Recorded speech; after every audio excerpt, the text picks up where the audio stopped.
Okay, good morning, everybody. We're going to get started.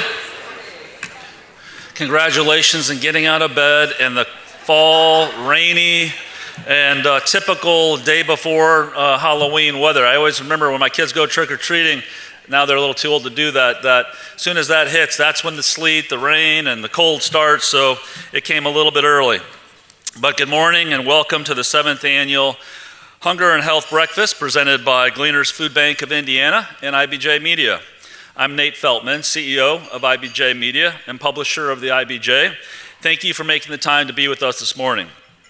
Before we begin this morning's program, I invite you to scan the QR code on your tables and programs. You'll see their information on this morning's program, and you can also learn about upcoming events and sign up for our free daily news updates like 8 at 8.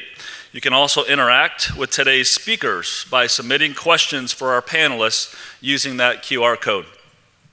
I want to thank Gleaners President and CEO Fred Glass and the entire Gleaners organization for their ongoing partnership with IBJ Media. It's a privilege to work with you all in the fight against hunger.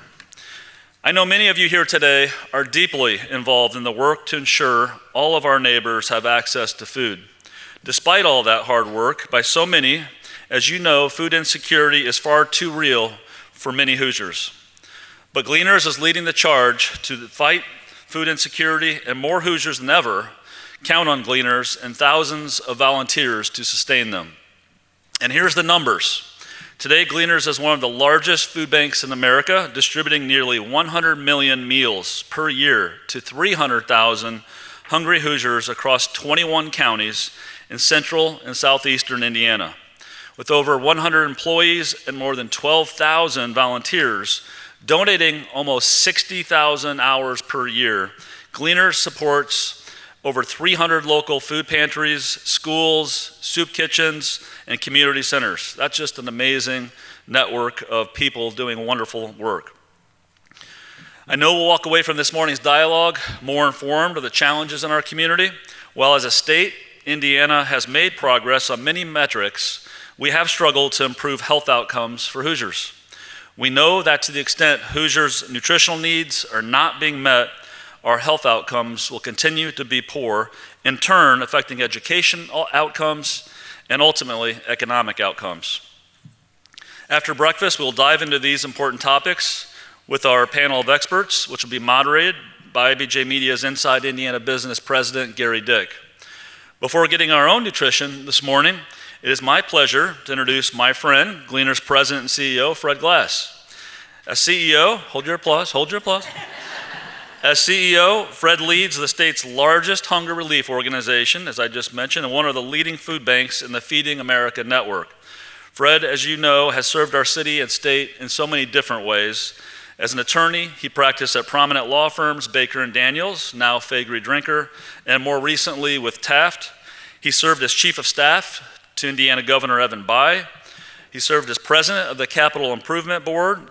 There he played leadership roles in the expansion of the Indiana Convention Center, the creation of Lucas Oil Stadium, and in bringing multiple Final Fours, and of course the 2012 Super Bowl to Indy.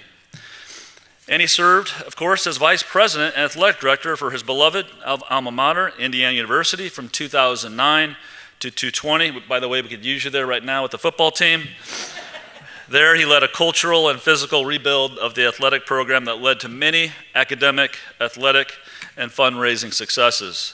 Fred's book, published late in 2021, entitled Making Your Own Luck, From Skid Row Bar to Rebuilding Indiana University Athletics, is a powerful story focusing on personal empowerment and value-based leadership.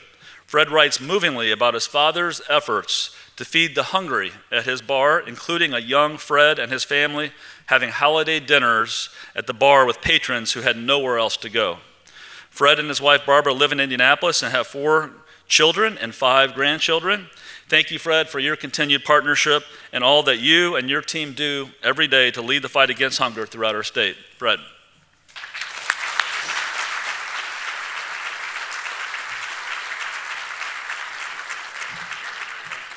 Thank you. Nate, thank you for that extremely generous introduction. I think the only thing you didn't mention is that I'm also a notary public. So if you have any documents that you need authenticated or anything like that, you know, I'm your guy. I get nervous behind the platform or the podium, so I'm going to stand out here a little bit. I just want to welcome all of you. It's early on a chilly Monday morning. Really appreciate you being here. And on behalf of everybody associated with Gleaners, our board of directors is well represented, our employees, our volunteers, our pantry partners, and other network partners. Thank you very, very much for being here. My role is to really set the table for this awesome panel that we have. Gerry will introduce them, but they're community leaders, many of whom you're familiar with, but they're all very important friends of Gleaners, and we're excited that they've decided to take their time to be part of our conversation this morning.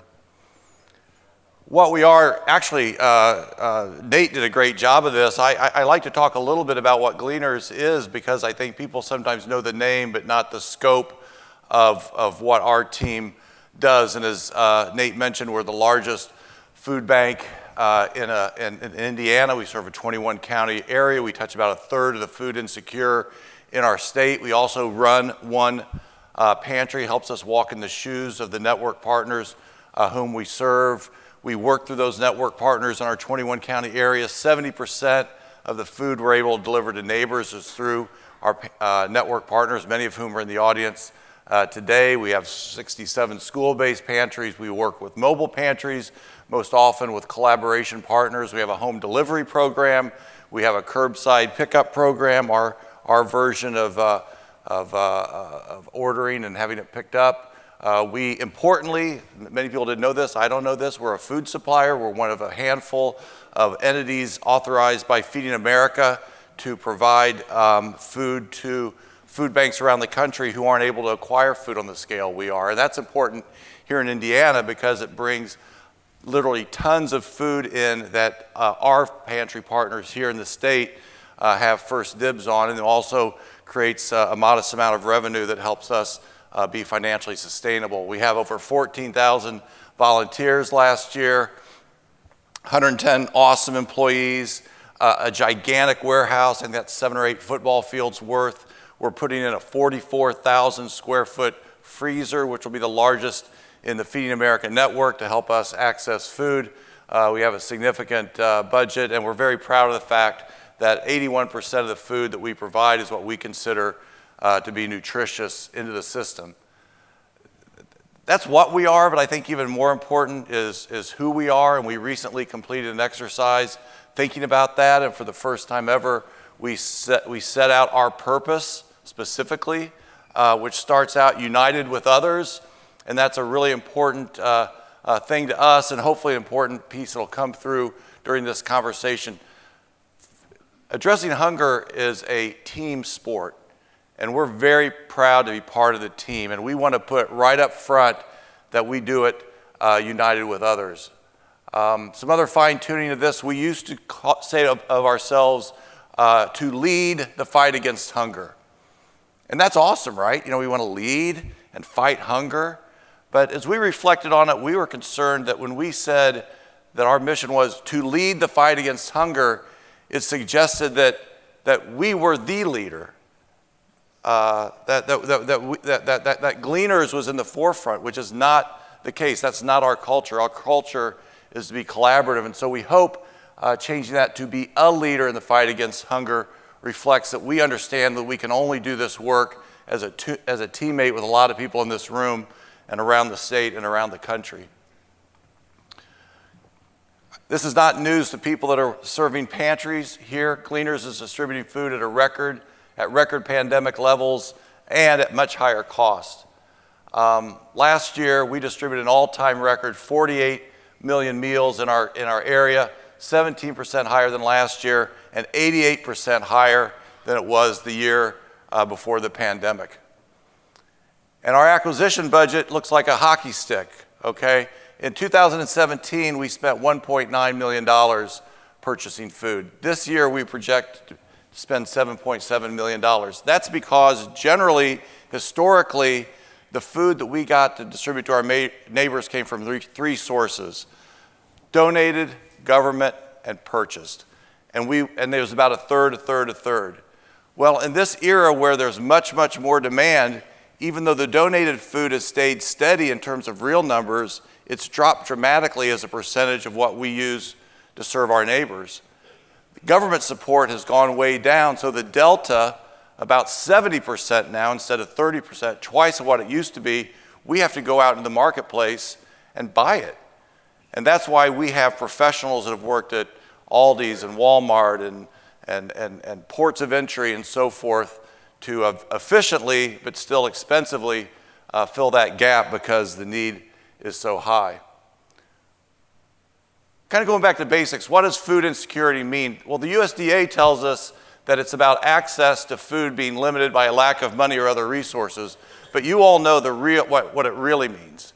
Things like bad health outcomes. 500,000 people die because of problems related to food insecurity. This kills me. The USDA says that the majority of kids alive today will be obese by the time they're 35. It's a nutrition-based problem and a shocking issue, at least to me. Many of you have seen this statistic before. People in Center Township have a life expectancy of 68 years. If you're born in Fishers, it's 85.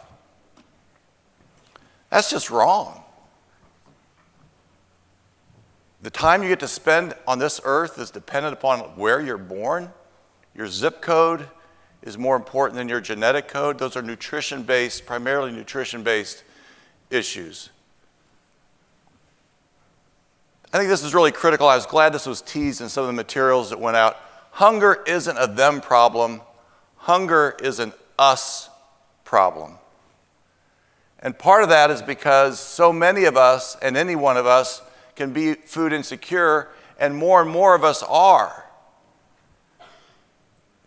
This is fresh data, hot off the presses with USDA, came out last Wednesday, and it reflects that 1 in 7 Americans, 44 million people, live in food insecure households, including 1 in 5 children, 15 million.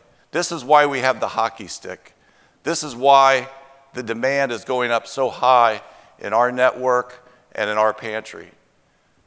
Those are increases of 30 and 40% respectively, and the highest percentage in actual numbers since 2014, and the largest one-year increase since 2008.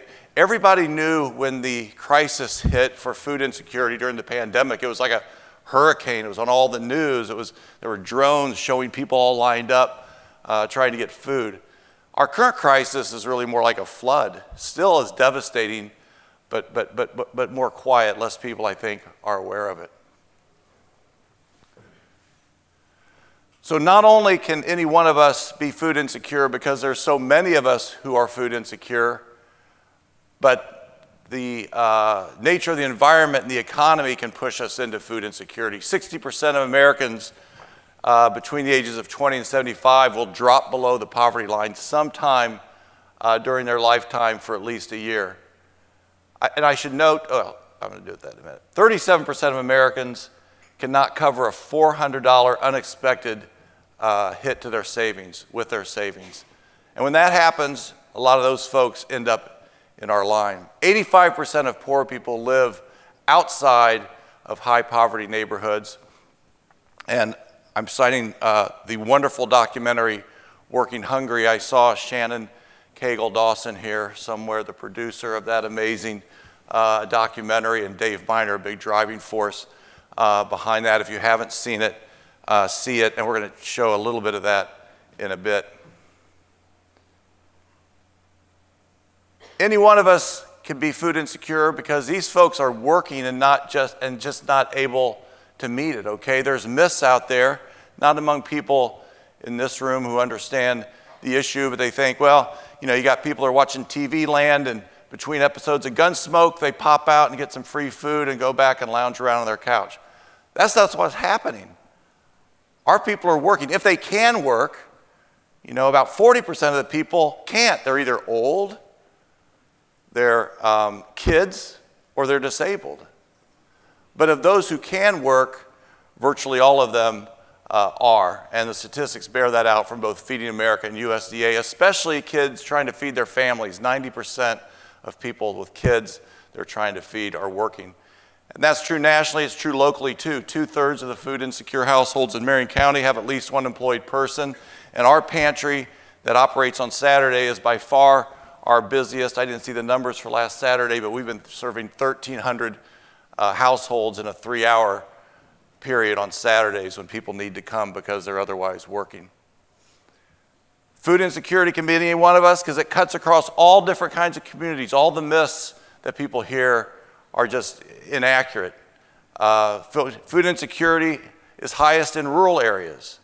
It's highest with children. It's highest with older adults.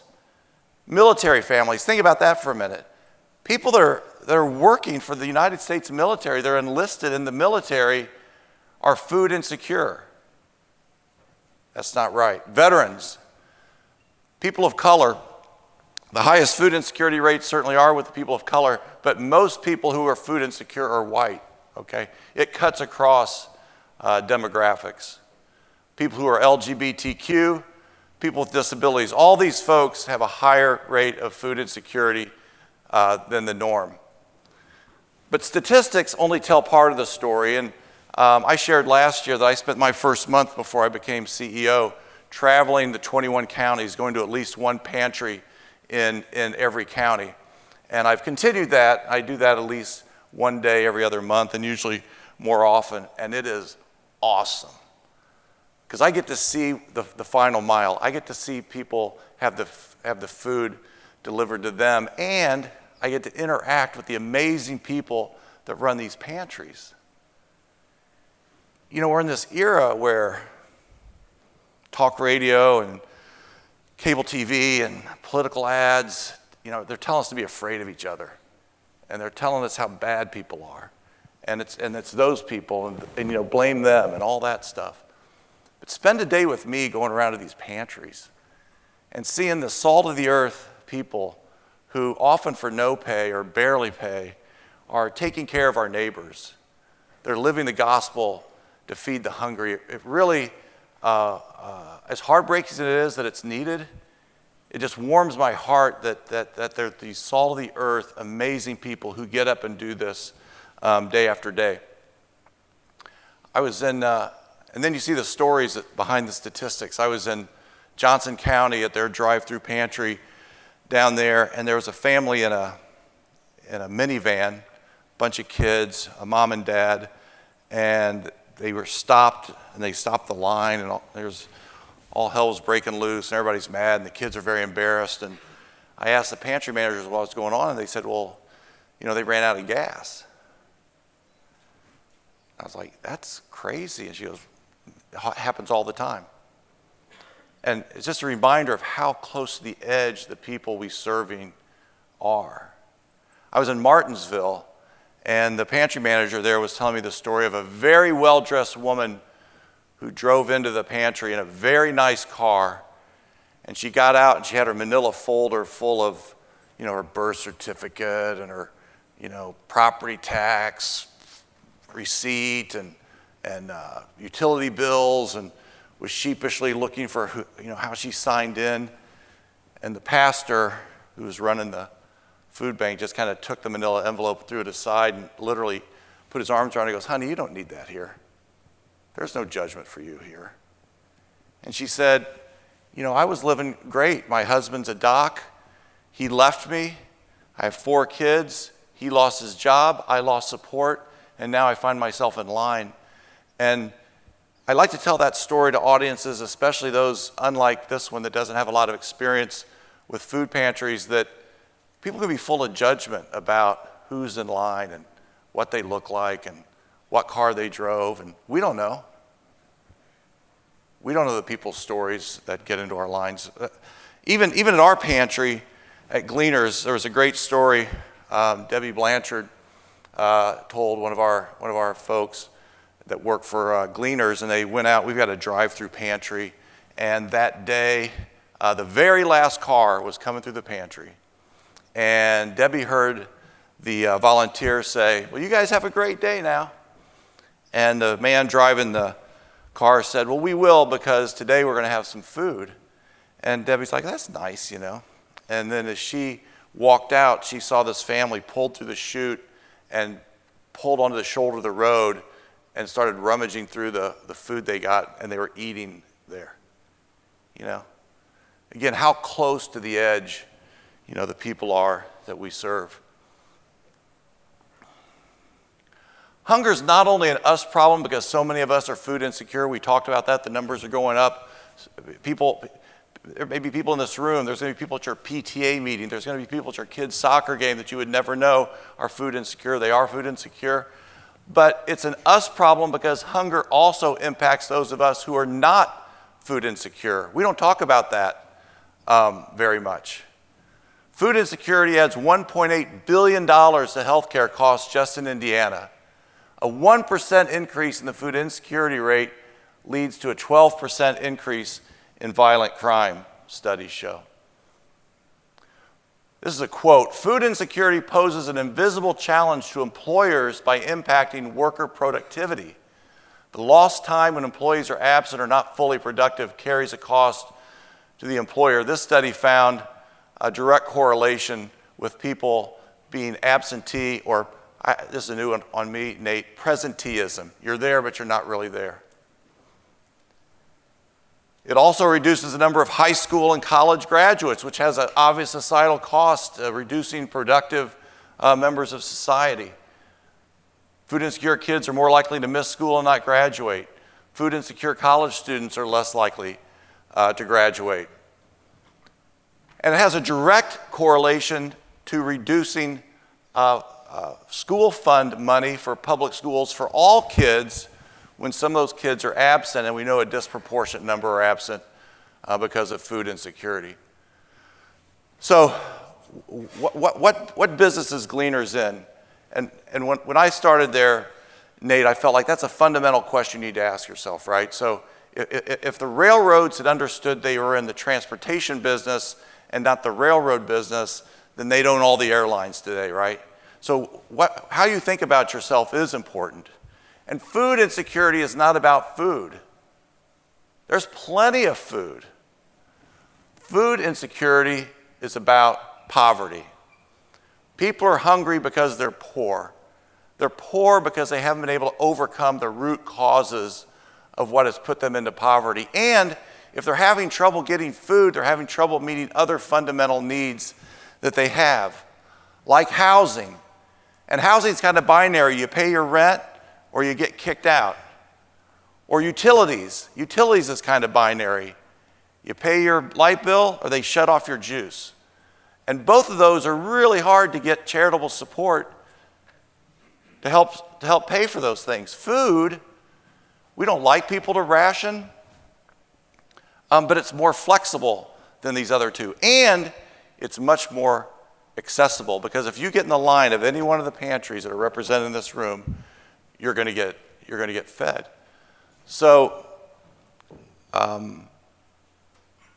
it's caused us to think more broadly about what providing food is. Yes, it meets a fundamental human need. Matthew, we feed the hungry, but it also provides what is almost a fungible charitable aid that frees up money so that people can pay their light bill, so they can stay in their home, so they can maybe make some investments that help pull themselves out of poverty. Quick story. A couple of you may have heard this, but I love this story, and I'm going to tell it briefly. Joey Inskeep, one of our assistant pantry managers, came into me and told me a story about this couple that would ride their bikes. Each one had a bike into our distribution, and we would put food on Target bags, and they would drive off. And week after week, month after month, they showed up. And then they started saying, someday, Joey, we're going to show up in a truck, and you're going to be super proud of us. And he's like, yeah, right. Week after week, month after month, they're on their bicycles. Well, lo and behold, they show up in a truck, and that's it, and that's them. That's the truck. And they said, we took the money that we would have otherwise spent on food, literally put it in a jar, and saved up until we could buy that truck. And now we're not going to be coming around here so much anymore. because he had a job, she had a job, they could use the truck to get there.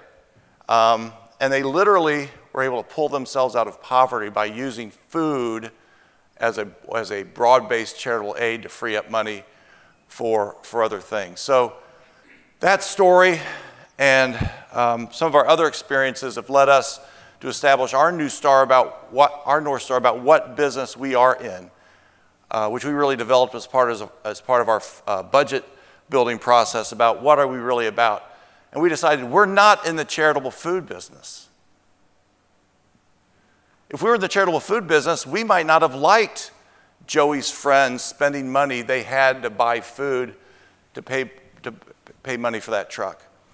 But we're not in the charitable food business. We're in the poverty alleviation business, armed with food. And so we do three things. We feed the line, and that's our core mission. It's very important. I don't want to give it short shrift. We can't say, well, we'll feed people after we figure out and defeat all the root causes of poverty. We've got people in the here and now that need to eat, and there's more and more, and they keep moving the goal line on that. We want to shorten the line, and we do that in a couple ways. We provide wraparound services. We're developing a state-of-the-art resource center. We work with a lot of people in this room to provide access to SNAP, veterans benefits, WIC, job training, health screening, and so forth. And we need to be advocates. And I know my friend David Miner and others will talk about that in the panel. All the awesome work we do, all that stuff I bragged about all the food we provide, the Food Second Helpings provides, Meals on Wheels provides, Midwest Food Bank provides. For every meal we provide, the United States government provides 9 through school, lunch, SNAP, so forth. They are the 800-pound gorilla. If we can move public policy just a little bit, we can feed a lot more people. So it's incumbent upon us to be active in the public policy area. And then finally, at our best, we shorten the line by feeding the line. Joey and his friends, and I'm going to be run on time, so I won't go into a lot of other examples, but we are working more and more to see how can we use food as a fungible charitable aid to help people pull themselves out of poverty. So that's it. Thank you for being here. You've been very attentive. I'm aware I'm keeping you from breakfast, and hopefully we'll get back to that very soon. Thank you very much. We lost everything in that time frame. Lost family members because people didn't think I was doing enough. I used to live on a farm, and I used to come here and get groceries because I needed the help. It's worse now than it's ever been. Keep going forward. Don't give up. No matter what, you can't give up. If you're working, keep working. Don't quit. Don't stop. Everybody wants to be able to feed their kids without having to ask for help.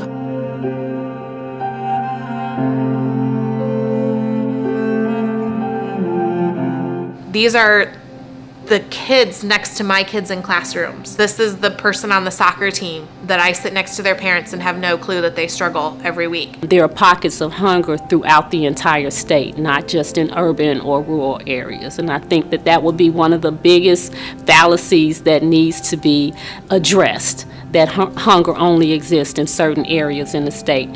Hunger does not look alike for every child. So I think that it's very important that people understand that nutrition is a part of health.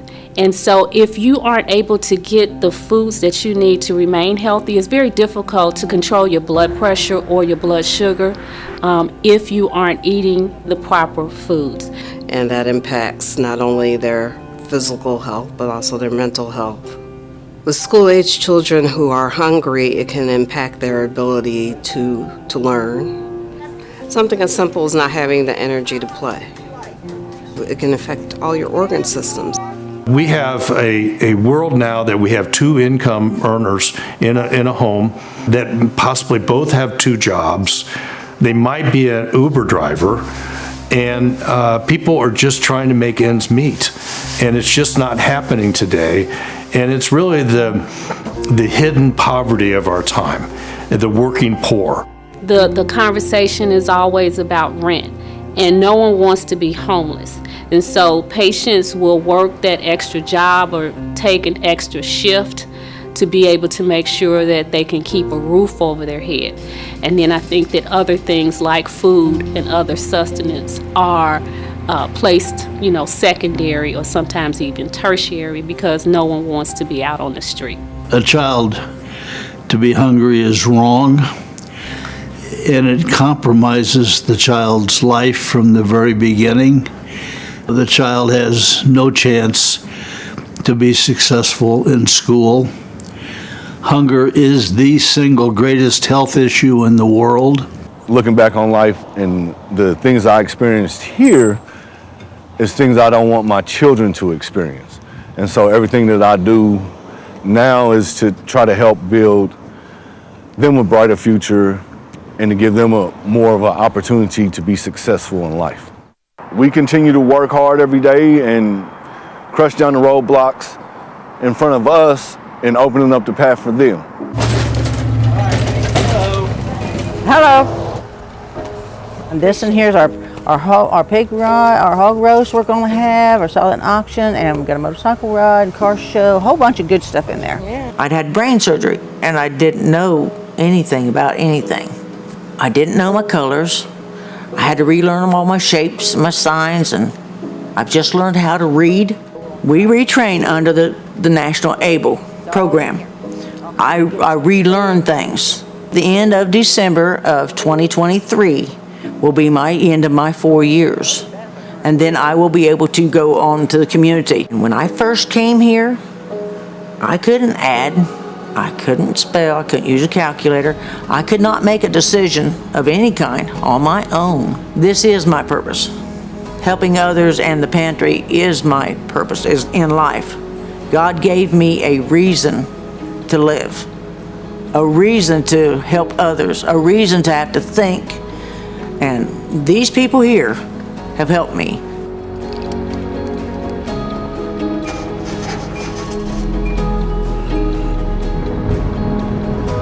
Every morning I get up about 5 o'clock and, Monday through Friday. And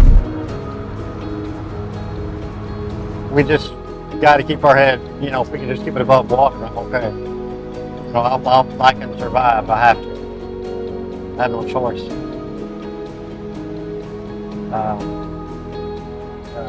And I think, that has a lot to do with that, has a lot to do with being in the service, for all those years, having to get by. Oh, I can roll it up.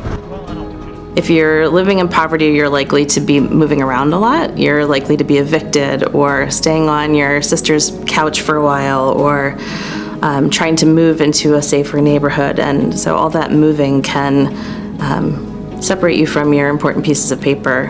And then getting copies of things actually costs money, which we don't always think about. So all those little things can be barriers that we don't think about in terms of accessing food. Well, it's very complicated, actually. They require you to submit and upload pay stubs, bank statements possibly. They want your ID. Everything is online. You put your credit card in to pay the fees. Who knows, that could be your last money that you have. And you're giving it to someone else when it could feed your family. When we think about insufficiency of food or food access, quite honestly, this is not an issue I knew a whole lot about. Our first focus was on providing a manufacturing opportunity, providing jobs opportunity, partnering with Goodwill to provide wraparound services like life coaches and transportation, childcare, all those things that we thought would be necessities for being successful at work. So if you're at home and you can't reliably feed your kids breakfast, or you don't have access to food, how do you expect somebody to show up for work and be focused on quality? All the things that we want are our employees. They want them to be engaged and thinking about the quality of the products, particularly in a field like ours where we're making medical devices. Poverty is not a choice. Poverty is a circumstance people find themselves in. Most of them are working. And if we aren't paying people enough money to support themselves, we need to be thinking about whether or not that's a system that's fair. If we do make it, or when we do make it, is more the question. We are going to be able to put more of a imprint on our community. and being able to bring meaningful jobs that changes people's lives. Right now I'm drowning, and without my family, I don't know where I would be right now. I work hard. Just give me something. Give me some hope, so I can keep moving forward.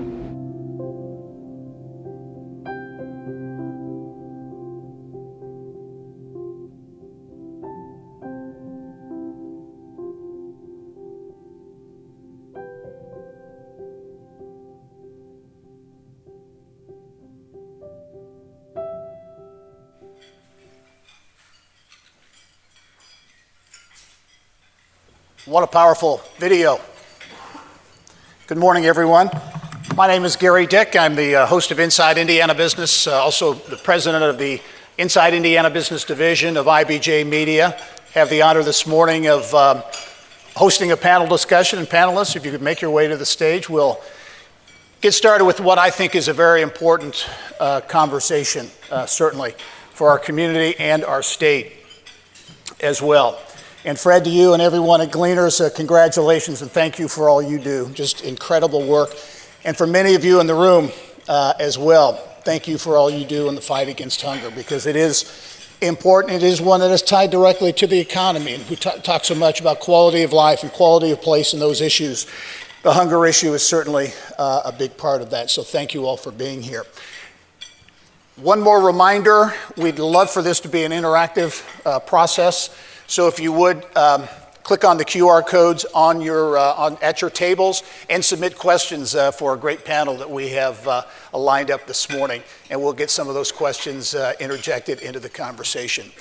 Pleased to be joined on stage. You know what? I've got to get my notes. I forgot my notes back in the. We'd be in trouble. Thank you, Nate. We'd be in trouble if I didn't have my cheat sheet here. Pleased to be joined on the panel this morning by Fred Payne. Fred is the president and CEO of the United Way of Central Indiana. Theresa Patterson is joining us as well. Theresa is executive director of the Gennesaret Free Clinics. We also have with us David Miner. David is a projects chair and board member of the Indiana Hunger Network and Bread for the World. And Dr. David Hampton, executive director of LISC Indianapolis. Thank you one and all for being here this morning. David, I'll start with you. We had a phone call last week to talk about the panel discussion, and one thing that really struck me, I think Fred may have mentioned it. 1 in 3 children still go to bed hungry every night, and that just really amazed me in this world today that happens. Are there misconceptions out there in the world of when you talk about hunger and what the realities are of the hunger situation now? Thank you. I think that's a great point. As we think about moving the needle, I think we have to be, and I'm glad we started out with that question, we have to be honest with ourselves, and as a community, are we moving the needle? Individuals have to eat at least 3 times a day, I would imagine. So providing one meal is not alleviating hunger. It's still, the rates of insecurity persist. I think that a statistic may have moved to 1 in 5 in the last few years, especially, after post-COVID, but there's still so much work to do, Yeah. Fred, from a United Way standpoint, you touch so many people and organizations here in Central Indiana. Your take on kind of the state of hunger now and what the realities are out there? Yeah. I think when we think about hunger, I think it's a really misleading, amazingly deceptive phenomenon, because we think we know what hunger looks like, but really hunger has no place, race, or face. The person sitting next to us at church, someone mentioned earlier, the person at the PTA meeting, we see it all across Central Indiana. And just to put things in perspective, when it comes to individuals who are actually working and hungry, we have a statistic that we track called ALICE. It's an acronym for Asset Limited Income But Employed Individuals.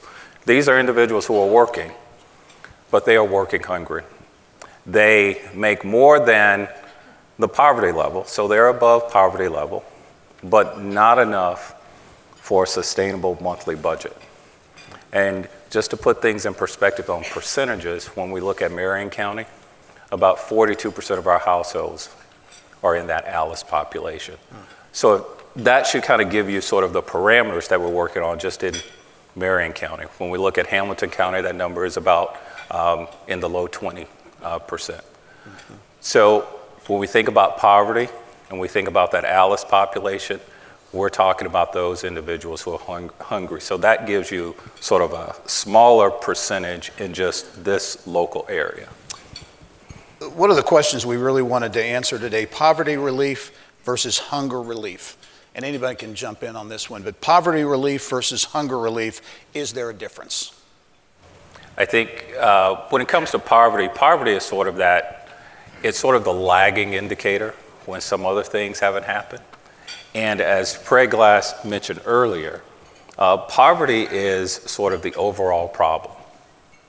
Food insecurity is a result of poverty. Then you have crime stems from poverty. So it's impossible to separate hunger from poverty because in our impoverished environment, there's hunger within that. But if we solve poverty, then we solve hunger. Healthcare and that connection.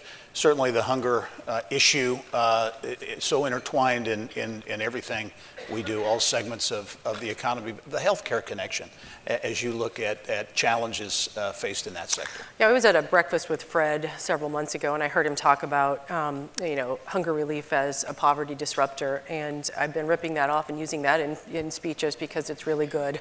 When we think about if you don't have money for food, you certainly don't have money for medicine and for health care.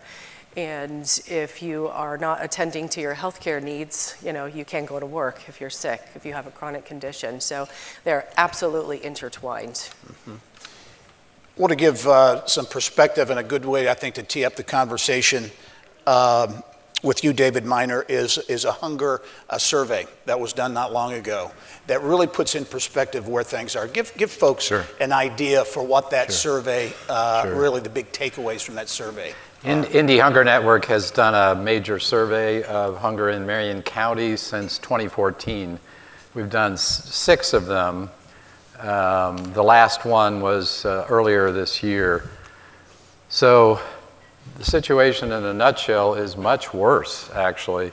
It's worse than it was in 2014 and 2017. It's worse than it was just prior to the pandemic. It's worse than it was during the pandemic. So we're still working on the figures. The official report will be out probably in January. But it's striking, and Fred Glass referred to this earlier, it's striking. The pandemic has passed in terms of all the visible things that we see, but in terms of hunger, it's not gone by. It's not gone by. So, did that surprise you to see those numbers and to see things markedly? It did. It did. It as the guy who's in the numbers, it really did strike me. One of the things we look at is we look at the whole group of people who are needing food assistance, right? So many of those people, with the help of many of the people in this room, their needs are met, and they may even be met throughout the year. But some of the folks in any given week can't fit all the pieces together, and they are literally hungry in that week. Well, there was a piece in there of what percentage of the broad group are missing meals in a given week, and that went up by more than 50% between 2021 and this year. So a higher percentage of the group are not able to patch it together, and they're literally going hungry. Last week I was able to participate in Dr. Virginia Kane from the Marion County Public Health Department. She launched a steering committee for a community health needs assessment, and the data that she shared with us absolutely reflects that the pandemic did none of us any favors in terms of health statistics. So in every measure, we're worse off now than we were before the pandemic. So name one, and we're doing more poorly than we were before. So we've set ourselves back, or we've been set back, I guess, and we have work to do. Yeah. From United Way's perspective, Fred, when you hear numbers coming from a survey like that, Your reaction? Well, it just underscores what we need to really focus on, and that is really that cantankerous thing called poverty. Because everything that's been expressed on this stage here this morning, all the way from Nate's introductions to Fred's, putting things in perspective and the narrative, it shows that we really need to address poverty at its core and the leading indicators of poverty. And then when I mentioned that poverty was a lagging indicator, but hunger itself is the lagging indicator of poverty. So there are a lot of interventions that we need to be vigilant about to make sure we're addressing to really focus on poverty. We know that from an education standpoint and a job security standpoint, we know safe and affordable housing. Those are the things that could lead to poverty, which then would lead to food insecurity. So we should probably be doubling down. When I hear those things, it takes me back to the core mission of United Way, and that's really trying to ensure that we are helping people live the lives they're capable of living.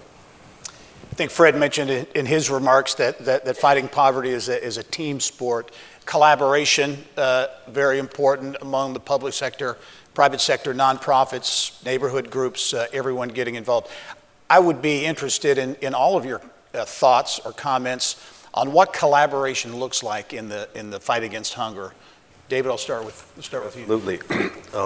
At LISC, our mission is to close the racial wealth gap and to help even the playing field. And I just want to throw out a couple of buzzwords for us to just think about the psyche of hunger and poverty as we discuss it this morning. Food justice, food apartheid, supermarket redlining. These are words that we use sort of in our vernacular in community development to help us truly understand what we're fighting. We're fighting some long-standing systemic issues that simply persist. And some of these numbers have never changed.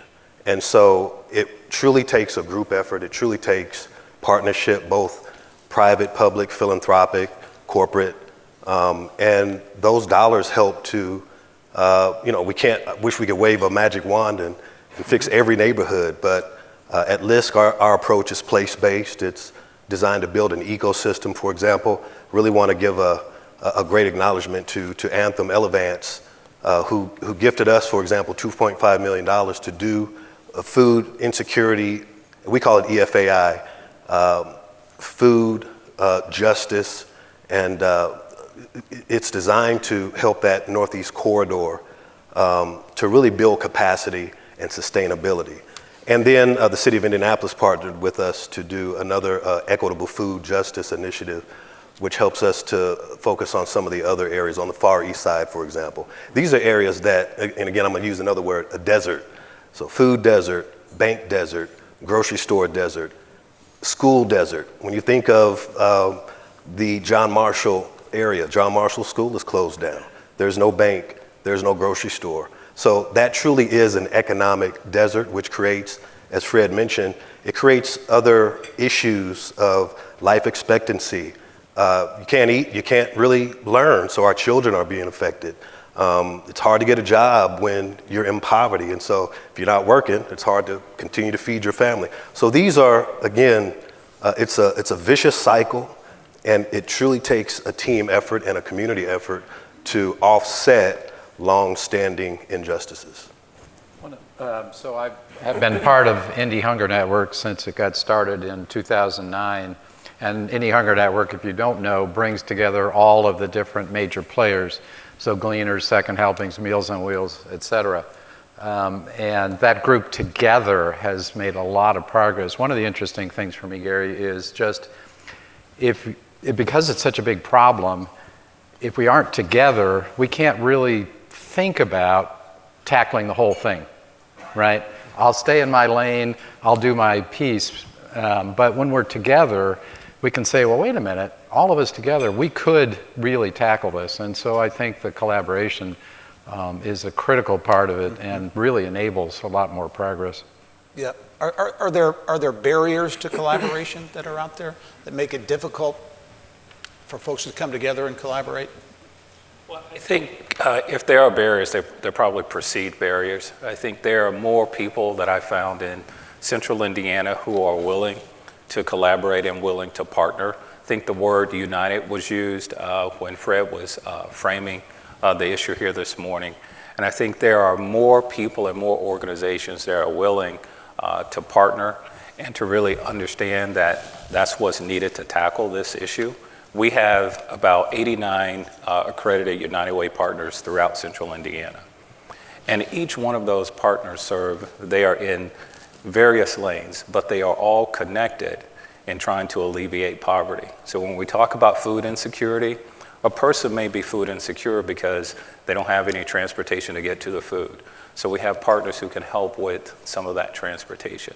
But sometimes there are some perceived barriers because I think individuals may see them as barriers and then they may not access the services that are provided. So if there's any one barrier I see, it may be a perception barrier.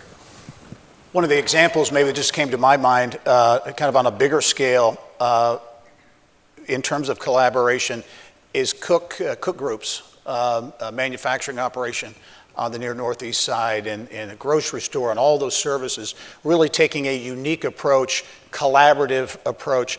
Specifically, what things can the business community do in this collaboration formula, if you will? Is there, I think Cook has been out front on a lot of these issues, and perhaps that's the best example of that collaborative effort. But what can the private sector do? I think the private sector can continue to get engaged. Cook is a good example where they saw a need, they saw an issue, and they focused on community. But while doing that, they've addressed so many issues. They've addressed issues dealing with employment, issues dealing with food insecurity, all of those things.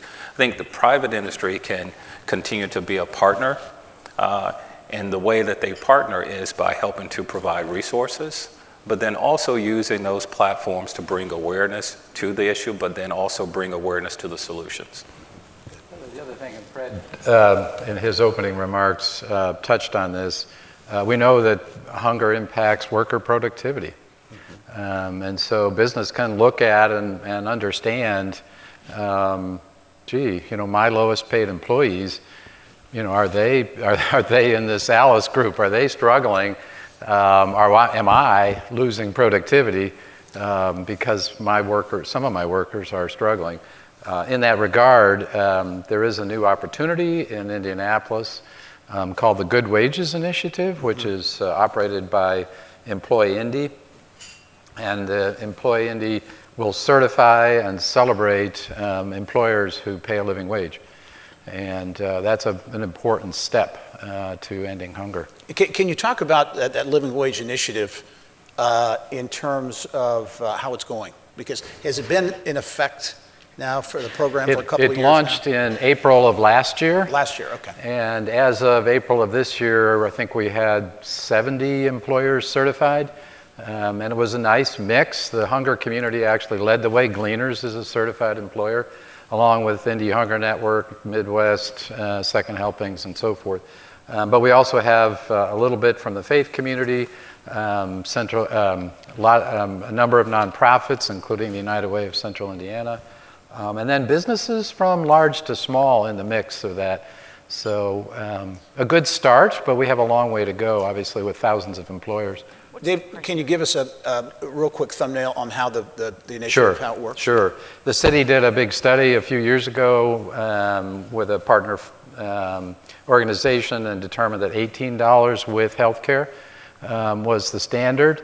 And so that is what the Good Wages Initiative uses, is $18 in health care. And we know with inflation that 18 is not quite what it was, but still it's a great place to start.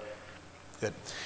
Want to get to questions from you all, please. If you haven't submitted, feel free to do so. One question from the audience: when we speak about collaboration and creative intervention, how can we further center those seeking services in that collaboration? How are we harnessing the gifts of our community members in making change? I think that's a good question. It goes to sort of the core of really talking to individuals who are who are in this situation about the solution for it. We have at United Way something called a Parent Advisory Council, and it's where we use individuals in the community. We get them together and we get their thoughts about how do we solve community-based issues. And we utilize what they share with us and try to implement them into the way that we operate and the way that we partner and the issues that we address. So really getting that voice from community is really important. Anybody else on that one? I was going to say, I think this is a growth area for a lot of organizations, and best practice is actually having people with what's called lived experience in positions of leadership and authority, actually, so that they're at the table. That can be all the way up to the boards. And we have to do more than just listen. We have to listen, and then we have to act. We can't, gather people and ask their opinion and then not do anything about it. Another question from the audience: how can we better involve government in addressing poverty and hunger? That's a great question. Fred mentioned that most of the food that goes to the hungry is already coming from federal nutrition programs. So SNAP, what used to be called food stamps, nearly half of all the food by itself. And then you put in school meals and WIC and senior meals. So just supporting the programs that exist and making sure people get access to them. A surprisingly high percentage of folks who would be eligible if they could get through the process don't get access to the programs. I mean, it's really striking. At one point, WIC serves women, infants, and children, our most vulnerable, most important. At one point, only about 55% of the people who are eligible were enrolled in the program. So there's some barriers to accessing. That's an important one. And then we've already touched on affordable housing, affordable childcare. There's some other things where I think government has a role to play. You mentioned affordable housing, and IBJ Media, we have a statewide initiative really called Engage Indiana, where we go around the state and hold events talking about important issues in individual regions. And certainly every stop we make, housing is right at the top of the list in terms of challenges. How does the housing situation, lack of affordable housing, play into this hunger equation? David, you want to take that one? Absolutely. The bread and butter mission of LISC is affordable housing. That is really the first base level of building wealth, is owning a home, real estate. And so when you can start there, you can sort of begin to hit some of the other areas of poverty, as we've all mentioned. We live in the era of the working class poor. Everyone on the stage has said it. I know Fred Glass mentioned it. It's something that we have to address in terms of what do we even mean when we say affordable housing. A lot of housing is not affordable, and there is lack of access to capital. I think the key is identifying the barriers and removing as many barriers as we can. You kind of mentioned what government can do. I kind of say this in jest, but we're in the wake of the recent Supreme Court decision. Now we're living under Supreme Court gaslighting. We can no longer say black and brown or something's wrong. We have to think we're crazy to identify actual issues that affect actual groups, and there's nothing wrong with that. But we're being made to feel that it is now illegal some kind of way. So we have to rethink how we speak. We have to rethink our language, and we have to play this sort of, mental Jedi mind tricks around what the actual issues. Let's just call it what it is. Let's call things what they are and address them. Housing is too high nationwide. I was in Chicago this past week for a conference. The average price of a home there is $735,000, average. I know we're in Indiana, it's not quite as high, but when you think of someone who, lives at or near the poverty level in terms of their income, if you make $40,000 a year, that may seem great, but what kind of home can you really afford at $40,000 a year if you have a family? And so these are real issues we have to grapple with. Additional thoughts on housing? No, I'm going to flip us over to healthcare, if that's okay. all right. So Well, you asked, what is the government doing to help with healthcare, and certainly there's some wonderful federally qualified healthcare centers. There's investment in that type of healthcare, but we know that even in Marion County alone, fully 8, 9, 10% of the million people that live there are uninsured, and some are uninsurable. So we're leaving a lot of folks off of the table when we look at access to healthcare. Further, we know it's disequitable access to healthcare. So in our organization, where we are providing low barrier, no barrier, we don't need insurance, you don't need a copay, you don't need anything, have to speak English to come to us. We know that we are serving a disproportionate minority patient population. So over half of our patient population is Black, and 25% are Hispanic, and that is overrepresented for Marion County. So we know there's disequitable access. We know there's a problem. We know that we need to think outside the box. And that's where we can lean into our community partners that maybe can help us fill those gaps where necessarily government isn't able to do that for us. Fred mentioned public policy, the importance of addressing some of these issues through public policy. Fred, from your standpoint, talk about that, maybe some specific areas of public policy, and how folks can maybe in their individual companies or organizations get involved in that public policy discussion. Part of it is really being aware of what the issues are, but then also understanding that there are coalitions that are built around the state that are addressing specific issues. One of the things that we hold very true at United Way is our presence at the State House and our advocacy function, because that is really where a lot of the policy issues, that's where the rubber meets the road. We talk about access to affordable housing, access to a lot of other things, but it really starts with good policy. And I think really understanding what the issues are and really having your voice heard, being a part of coalitions. Because going over to the State House as a single individual raising an issue, it may not get much attention. But if you have advocacy groups that are coalitions, a part of a coalition, 40 people in the State House speaks a little bit differently than one. 40 groups speaks a little differently than just one.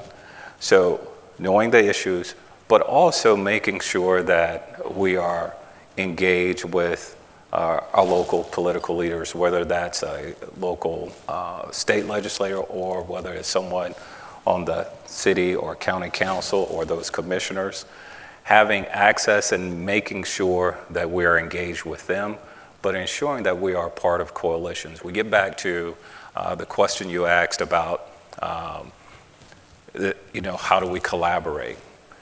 One of the areas that I think is the strongest, where there's good collaboration, where things really get done that have a real big impact, is the advocacy area, because that's where organizations are collaborating, but we should do more. Another question from the audience. Do you feel that major grocers, restaurants, and food providers are doing all they can to repurpose leftovers to places like second helpings, or is there still room for improvement? Any idea on how much food is still being wasted and why that's happening? The national statistics suggest that 40% of food is still wasted. But Gerry, that's all the way across, all the way from the farmer's field to sitting in somebody's refrigerator. So it's a large, complex issue, but we can make improvements, continue to make improvements at a whole bunch of steps along the way. I'm going to link two things here together. We're having conversations right now with our national elected leaders, so our senators and congresspeople, about something called a Food Date Labeling Act. The idea here is to simplify the labeling so that people don't throw away food that's still perfectly good. Seems like a common sense measure. It takes people coming together, as Fred was saying, and asking our folks to, hey, would you sign on to the Food Date Labeling Act, because this will make a real difference to hungry people. And the best way to do that is to be part of a group who knows what's happening, who's tracking the legislation, and can let you as an individual know, hey, this is important and now's the time to act. And so there are several good groups here in the state which people can be part of. You can write to Sarah Estelle, and her name's in the program, and sign up with Gleaners. You can join Bread for the World, which is a group I spend a lot of time with, and there are several other good advocacy groups that allow individuals to come together to make a real difference. Good. Theresa, I think this one might be good for you, and anyone can jump in on this. Another question from the audience. Could you speak to the impact of trauma and mental health in the field of hunger intervention? I can't overspeak to the impact of trauma and mental health. There's not enough mental health care in our community to address the needs that are out there. We're trying, but we need a more scalable solution. And when we look at individuals experiencing homelessness in our community, it's almost exclusively serious mental illness, co-occurrent substance use disorder, and there just aren't good accessible solutions for that right now. We're patching together solutions, but we're not there yet. Mm-hmm. Yep. One more thing on that. So the data from our latest study is really striking. We're doing a really good job of feeding people, but we're not making them food secure.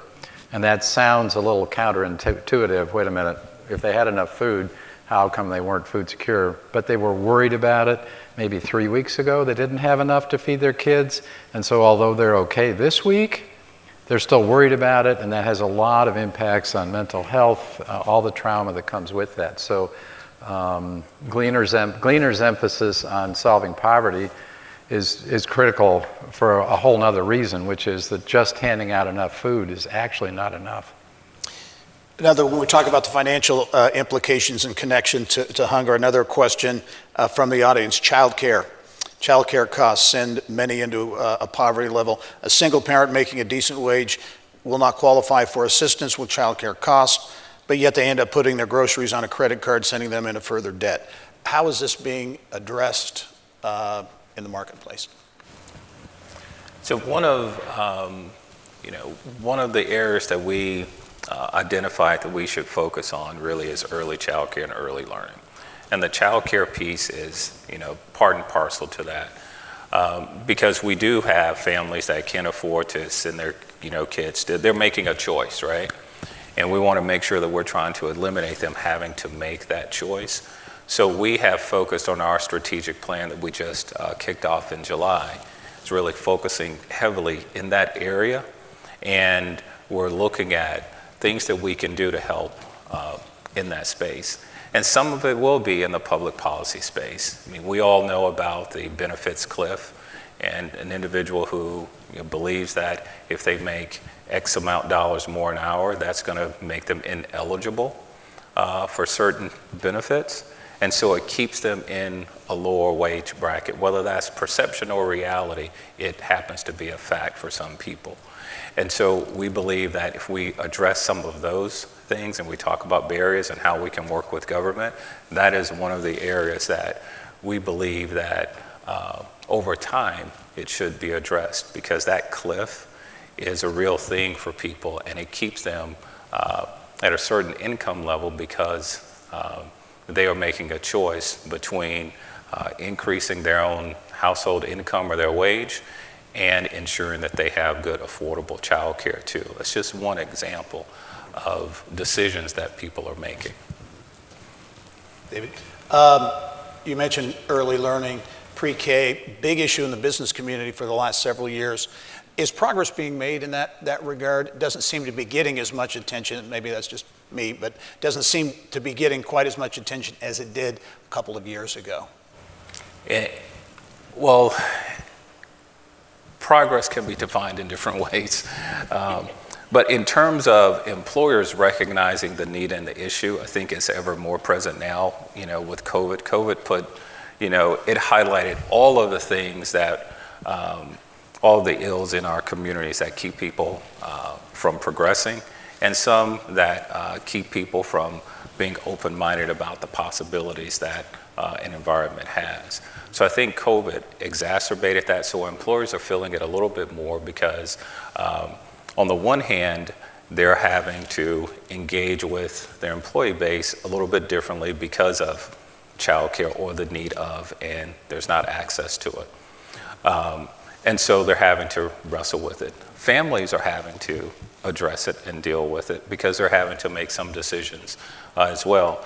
And that's where we end up seeing the, when we have a remote work environment or a mobile work environment, it has become more favorable to some families because it helps them to, believe it or not, offset some of those childcare costs.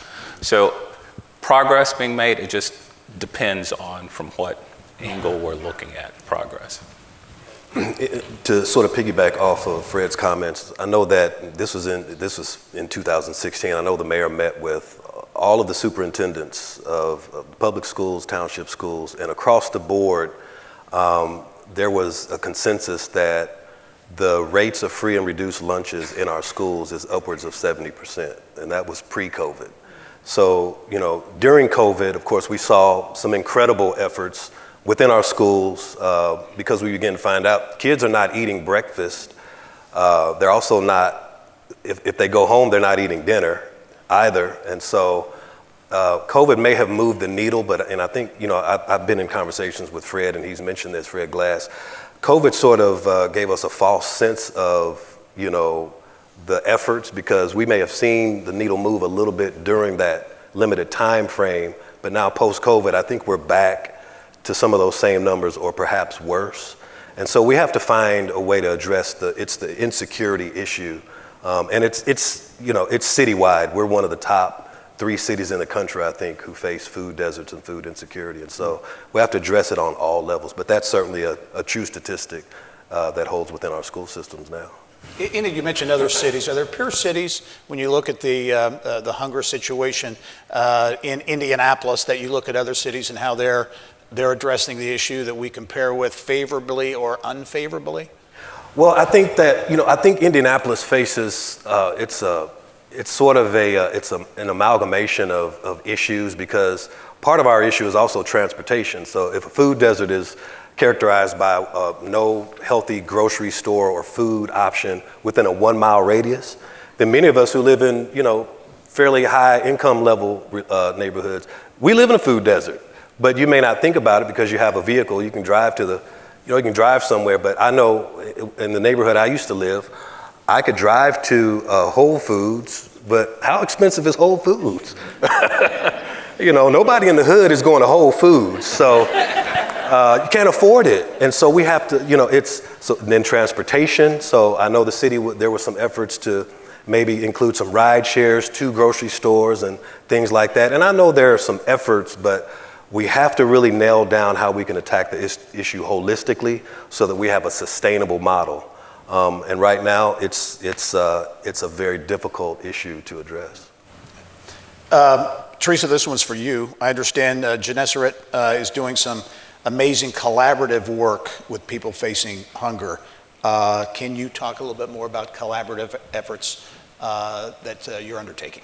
Yep, so our organization is Boots on the Ground, and we are operating a free medical hub clinic located inside of the St. Vincent de Paul Food Pantry.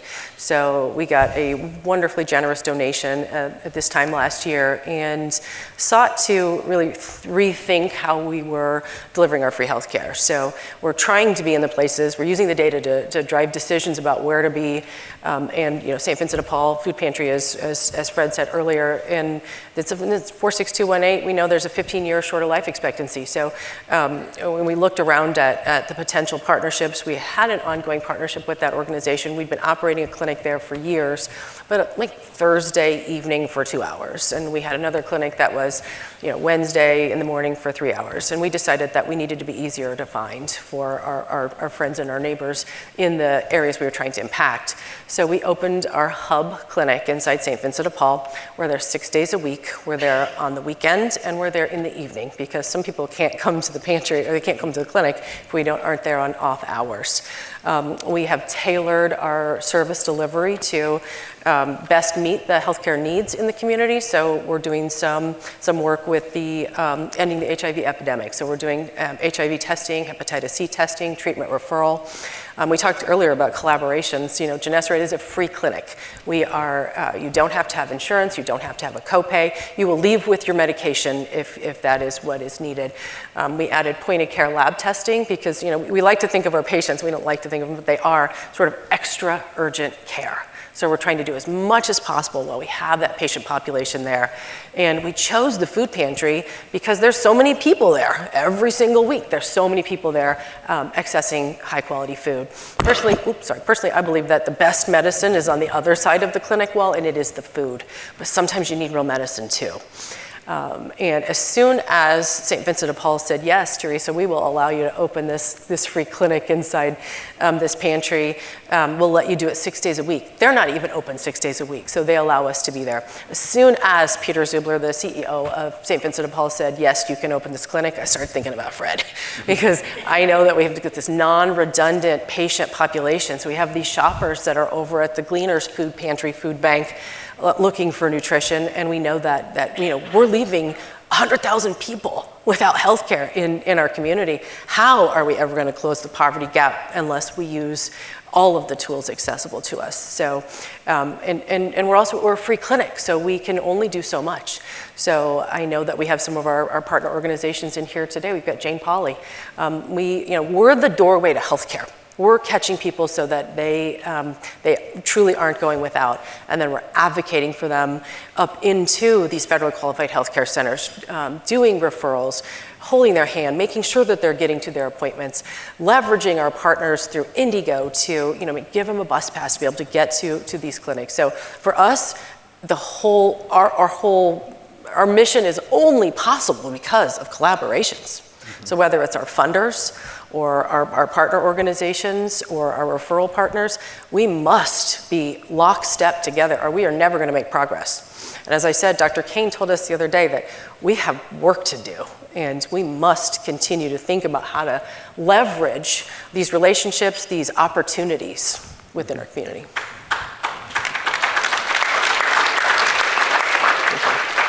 And Gerry, I think I should also give a shout out to Indie Hunger Network. I sit on a national board where groups like Indie Hunger Network come together, and there's about 60 across the country.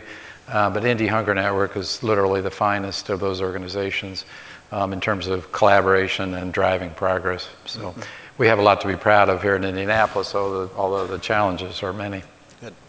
Another question from the audience, from one of several people here today who are working in hunger relief. I wonder about education solutions for hungry neighbors. Beyond the date code focus, what other programs are available to neighbors on cooking, dietary education, food storage, even education on how to eat and prepare foods? Yeah, there's a whole bunch of good programs around the city, actually. Indie Hunger Network operates one of those, doing cooking education.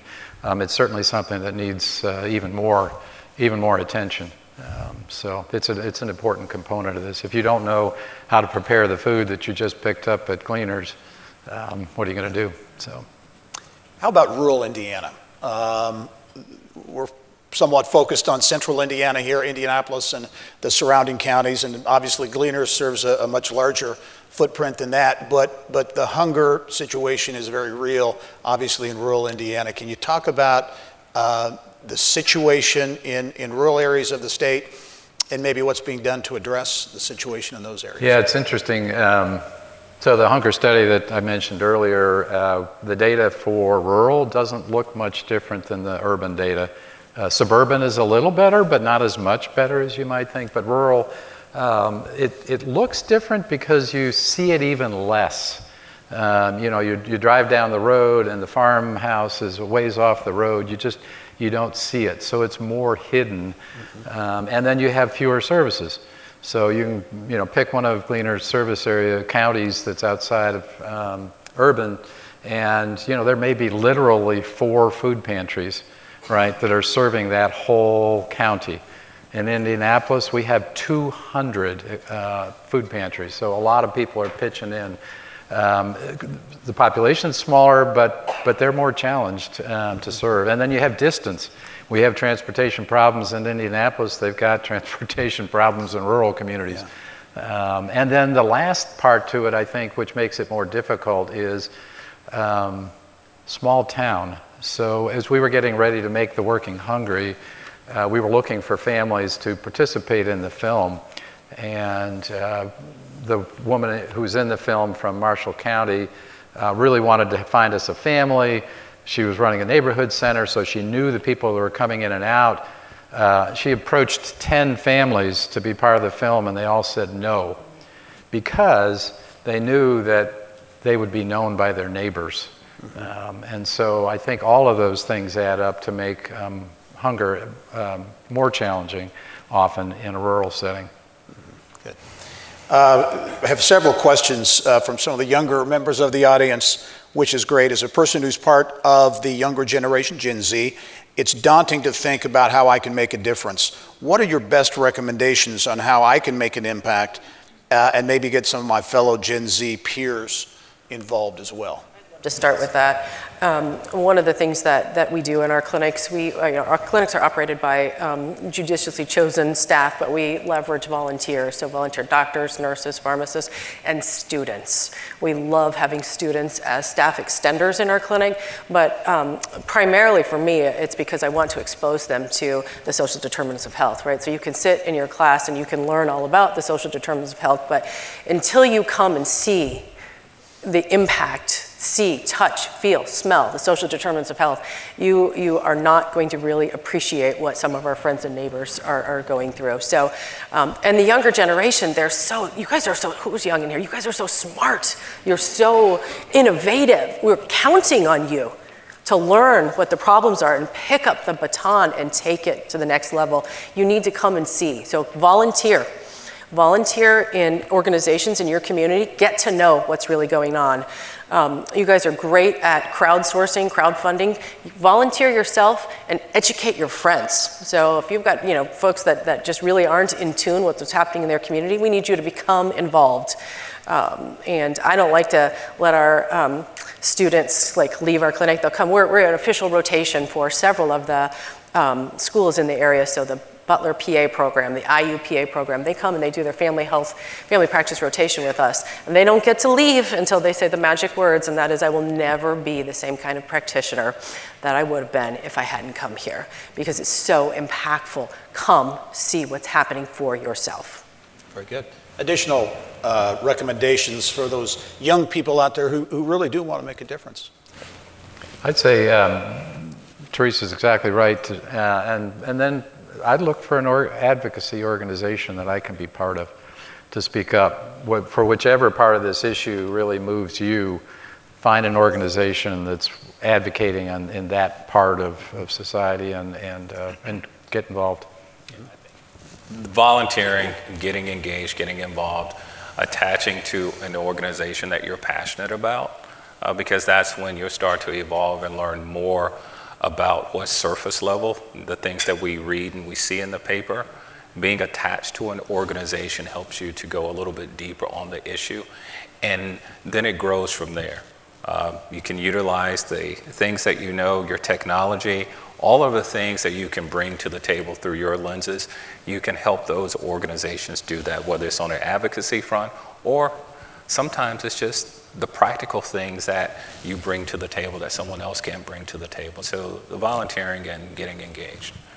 One for you, Fred. Can you describe the types of initiatives and organizations that United Way works with to combat issues like those in the ALICE population, those in the ALICE population face? Sure. So one of our partners is Second Helping. So when it comes to providing food, we make sure that we are supporting organizations like that.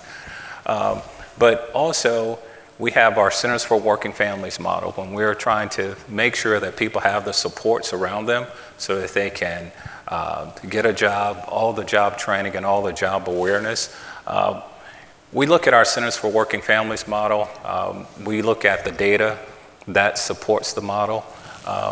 Individuals who've engaged with Centers for Working Families model, I think the most recent data, individuals who've engaged with that have increased their household income somewhere about $12,000. So that's not insignificant. And that's sort of real-time data because we update that data on a quarterly basis, and that's data that comes directly from our community partners. Those are just two of them, but there are many more. We're engaged with organizations, like CHIP, who is trying to make sure that we're sheltering people and we're making sure that they're off the street. So that helps people who may be in that ALICE population who may have a tough time, but some of them may be teetering or in that poverty area too. Good. You know, one of the questions we wanted to address today too is that whole question of is poverty a them problem or an us problem? David, you want to take that? And anyone, feel free to jump in. I'd be interested in your perspective. Yeah, I'll answer that anecdotally. In my days as a pastor at a church that I led in Brooklyn, we started the first hot meal program. So I just had the idea every week after Wednesday Bible study, we'll have a hot meal program. We wanted to do outreach to them out there in the streets, you know, to come in who were hungry. So after the first month or so, I noticed a lot of members were staying and just eating, and so I felt a way about that. And so I made an announcement. I said, hey, this is for people out there. This is not for in-house. And somebody pulled me to the side and said, Pastor, they are the hungry. It brought me to tears because I never thought my members are hungry. They're too proud to say so. You mentioned that they don't want anyone to know. And so it was a pivotal moment for me because it helped me realize there is no us and them. It's we, and we're together, and we have to find ways to just provide, and those who need will come. But we know the issues, and you know, I agree. Theresa has said it. I think everyone has sort of mentioned it. Whether it's urban or rural, your zip code should not determine your life expectancy, should not determine your quality of life. And so I think all of us in this room, to the extent that we have the power to do so, let's invest in areas that have been underinvested, that have been underserved, that have been disinvested. And we know those areas. We know those zip codes. And so let's place the focus there and begin to move the needle. It's us. It is an us issue. And no matter which way you turn it, you know, because it impacts crime, it impacts literacy. All of those things impact a society. So when we think about poverty and hunger being something that happens to other people and people who are not around us, that's just, the facts don't lend themselves to that. It's just not true. Another question from the audience, back to the public policy issue. The 2024 Indiana General Assembly will convene in a few months. What are some specific policies or maybe proposed legislation we should look to support and also educate legislators on to better support lifting up the working poor? Any legislative? You know, we're looking at, you know, things that really try to move the needle. Last legislative session, there was a lot of movement in areas on the social services side of the house that allowed more people to be eligible for child care and things like that. We want to make sure that we're focusing on some of those things, really looking at starting to educate our legislators on just the total need in the community. This ALICE population is a population that kind of gets overlooked because they are working. And a lot of times the emphasis is on people who are not working, and we need to make sure we don't take our foot off the gas for that, but we need to make sure that we're focusing on those who are working and who just need a little bit more intervention to help them move to that next level. Good. Additional thoughts legislatively? Basic education. I think Fred said it exactly right. Yeah. Final question, and that's looking forward to a year from now. Maybe we're sitting here again in this same ballroom. What would you like to see happen in the next 12 months when it comes to addressing hunger, the working poor, those very critical issues in our region? What would you like to see happen? I want the data to tell a different story. Yeah. I do. I want to move the needle. I don't want to do this work just to do this work. And I don't want it to be a Band-Aid. I want to move the needle. Good. I'd love to see twice as many organizations be part of the Good Wages Initiative. I'd love to see the possibility that we could go back to the child tax credit that took 50% of people and kids in poverty out of poverty for 1 year during the pandemic. Can we find some form of that to make that kind of a dramatic reduction? I'd like to see that. I'd say the same. I'd say the collaboration that we've discussed, organizations who have the capacity, let's utilize all forms of help to get food to our communities. I like to see the numbers move in a different direction that they are today, and again, more collaboration. Great way to end the discussion. How about a big round of applause for a wonderful panel? Thank you all very much. Okay. Thank you once again, Gerry. Thanks for being, as always, a great moderator. Thank you to our wonderful panelists. I want to thank Fred and your team at Gleaners for the continued partnership on today's event and the annual event. I want to thank all of you for all you're doing. Clearly, most of you are very engaged partners in the work to solve the hunger issue and the poverty issue. So thank you for all you're doing, and thank you for showing up this morning. And I'll just mention, look for a comprehensive recap of a lot of the wonderful information that was shared today, not this week, but next week's Indianapolis Business Journal. Hope you all have a wonderful day, and hopefully the weather gets a little better by the end of the week. Enjoy your week. Thank you.